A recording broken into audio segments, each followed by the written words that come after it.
رہ گئی رسم اذان یہ بلالی نہ رہی، فلسفہ رہ گیا تلقین غزالی نہ رہی۔ میرے عزیز و بزرگ دوستوں بھائیوں، ان حالات میں ہمیں بار بار صلح حدیبیہ کو پڑھنا چاہیے۔ ہر مارے کا بدر نہیں ہوتا، ہر مارے کا حنین نہیں ہوتا۔ اس لیے ان حالات میں سب سے زیادہ کسی چیز کو اگر سنبھالنے کی ضرورت ہے تو سب سے پہلے زبان کو اور اس کے بعد جذبات کو۔ زبان سنبھلے گی تو بان سنبھلے گا، اور جذبات سنبھلیں گے تو احتساب سنبھلے گا۔ اس لیے نادانی یہ ہو سکتی ہے کہ لوگ لاؤڈ اسپیکر کی پابندی کو اذان کی پابندی سے جوڑ لیں اور یوں سمجھ لیں کہ یہ پابندی اذانوں پر ہے۔ تو سمجھنا چاہیے کہ پابندی اذان پر نہیں ہے، پابندی دھونی پردوشن پر ہے، یعنی آواز کا جو ٹریفک ہے، آواز جو دوسروں تک اس مائک کے ذریعے پہنچتی ہے، جس پر پٹیشن داخل کیا گیا تھا، جیسے ہمارے ایڈوکیٹ شعیب صاحب نے آپ حضرات کو بتایا۔ تو پابندی کا تعلق اذان سے نہیں ہے، پابندی کا تعلق لاؤڈ اسپیکر سے ہے، ہمارے مائک سے ہے، لیکن وہ بھی سمٹ ہے صبح 6 سے لے کر کے رات 10 بجے سے لے کر کے صبح 6 بجے تک۔ اس کے بعد پھر آزادی ہے، مسئلہ نہیں۔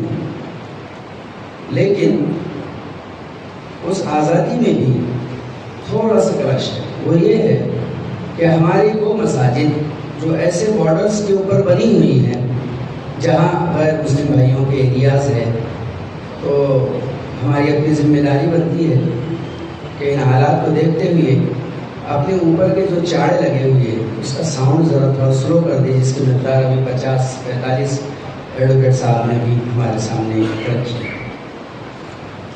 دوسری بات یہ ہے کہ دیگر مساجد کے لیے جو فارم پیش کیے گئے ہیں، فارم کی ترتیب کو اچھے طریقے سے سمجھے اور سمجھ کر کے پھر کریں، اس میں انشاءاللہ سب آپ کا ساتھ دیا جائے گا اور فارم کی تکمیل بھی کی جائے گی۔ اس کے علاوہ ہم اپنے جذبات کا اللہ کے لیے غلط استعمال نہ کریں۔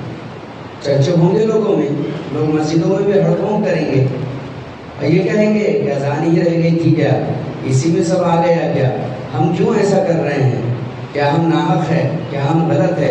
یہ ساری باتوں سے کوئی تعلق نہیں۔ آپ کو انہیں یہ سمجھانا ہے بجائے ان کے سوالات کا جواب دینے کے کہ یہ فیصلہ امراوتی کے علماء کرام کا، ذمہ داروں کا اور تنظیموں کا لیا ہوا ہے اور ہمیں ان سے زیادہ نہیں سمجھتے۔ یہ لوگ ہمارے قائد ہیں، یہ لوگ ہمارے رہبر ہیں، یہ جیسا لاہ عمل دیں گے انشاءاللہ العزیز ہم ویسا کریں گے۔ اس لیے یہاں پر ائمہ حضرات کو خصوصاً اور مسجد کے متولیان حضرات کو بھی بلایا گیا ہے تاکہ وہ بات اس اچھی طریقے سے سمجھ لیں اور اچھے ہی انداز میں اپنے مجمع کو سمجھیں، ورنہ ایسا نہ ہو دیوار کسی کی گرے اور کام کسی کو ملے، لگ کدھر بے لگ کدھر۔ معاملے کو سمجھانا پڑے گا نرمی سے، پیار سے، محبت سے، اس لیے کہ جذبات جوان ہوتے ہیں لیکن نتائج بہت زیادہ برے آتے ہیں۔ ہماری اپنی ذمہ داری بنتی ہے کہ اس دھونی پردوشن کو لے کر کے جو 2005 کا ایکٹ ہم پر آیا تھا، جو سپریم کورٹ نے نافذ کیا تھا، بسر و چشم تسلیم ہے، کسی کو انکار نہیں ہے جب سپریم کورٹ ایک چیز بول رہا ہے، اور ہم نے اس کو اس سے پہلے فالو بھی کیا تھا۔ ایک زمانے تک فجر کی اذان جو ہے اوپر کے مائک میں نہیں ہوئی تھی، بس یوں سمجھ لیجیے کہ وہ زمانہ دوبارہ آ گیا ہے۔ جب سردی کے ایام آ جائیں گے اور ہماری فجر کا وقت 6 بجے سے اوپر کو چل پڑے گا، پھر انشاءاللہ اوپر کے مائک میں اذان انشاءاللہ ہو جائے گی۔ تو ہم جتنا قوت برداشت کے ساتھ، ضبط کے ساتھ حالات کو سمجھتے ہوئے چلیں گے اتنا ہمارے لیے اچھا ہے۔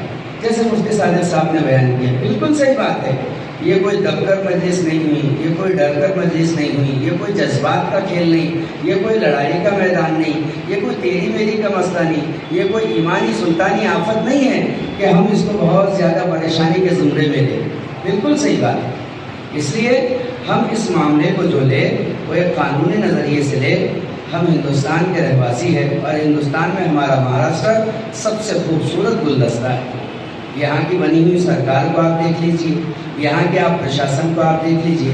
پرشاسن نے تو کل ہی ہمارے ذمہ دار احباب کے سامنے بڑی اچھی بات رکھی کہ دیکھو بھائی، اگر آپ کو کسی کے بھجن سے تکلیف ہے، کسی کی بات سے تکلیف ہے یا ان کے ساؤنڈ سے تکلیف ہے تو آپ بھی آ کر کے کمپلین کریں۔ لیکن ہمارے ذمہ داروں نے بڑی اچھی بات کہی کہ آج تک کسی ایمان والے نے اپنے غیر مسلم بھائی کی، اپنے ہندو بھائی کی آج تک کوئی اس معاملے میں کمپلین نہیں کی ہے، اس لیے کہ ہم ایسے مدعے چھیڑتے ہی نہیں اور ایسے مدعے ہم بالکل گرماتے ہی نہیں جس سے دل خراب ہو، جس سے دماغ خراب ہو۔ ہم تو امن والے، سکھ والے اور سلبھ مزاج کے، شانتی والے لوگ ہیں، شانتی پردائک لوگ ہیں اور پریرنا دائک لوگ ہیں۔ ہم نے قرآن سے جو تعلیم حاصل کی ہے، ہمارے نبی پیغمبر سچے سندیشہ، سچے میسنجر محمد رسول اللہ صلی اللہ علیہ وسلم سے جو ہم نے تعلیم حاصل کی ہے، وہ تعلیمات ہمارے سامنے ہیں۔ ہم تو یہ کہتے ہیں کہ وہ پکا مومن نہیں ہے، پکا مسلمان نہیں ہے جس کا پڑوسی بیچارہ بھوکا رہے، جس کے درد کی آواز اس کے کانوں تک نہ پہنچے۔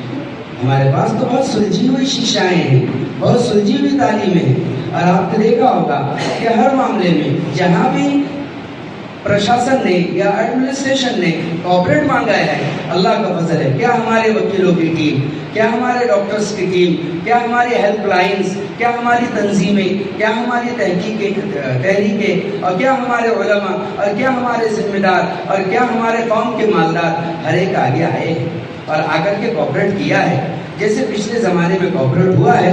انشاءاللہ یہ آشوست ہے کہ آئندہ بھی کوآپریٹ رہے گا۔ ہم انشاءاللہ نہ کبھی قانون کے النگھن کرنے والے رہے ہیں اور نہ ہی قانون کا اب انشاءاللہ النگھن ہوگا۔ جیسے کہا گیا ہے، یہاں سارے علماء، ذمہ دار احباب، تحریک اور تنظیموں کے احباب، اسی طریقے سے ہمارے قوم کے بہت سے ماشاءاللہ سربردار احباب، کچھ سیاسی لیڈران، سبھی لوگ موجود ہیں۔ اس لیے سب کی موجودگی میں ماشاءاللہ یہ ہماری بات طے ہو رہی ہے کہ سپریم کورٹ کا جو آرڈر ہے، جو حکم نامہ ہے، جو سفارش نامہ ہے، وہ کل بھی منظور تھا، آج بھی منظور ہے، اور اس پر مزید یہ کہ حکومت کی طرف سے ریکویسٹ اور مطالبہ ہے۔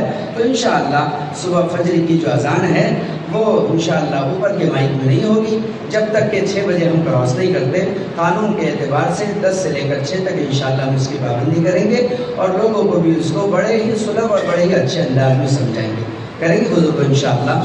اللہ تعالیٰ تم نے مجھے بہترین عمل کی توفیق عطا فرمائے۔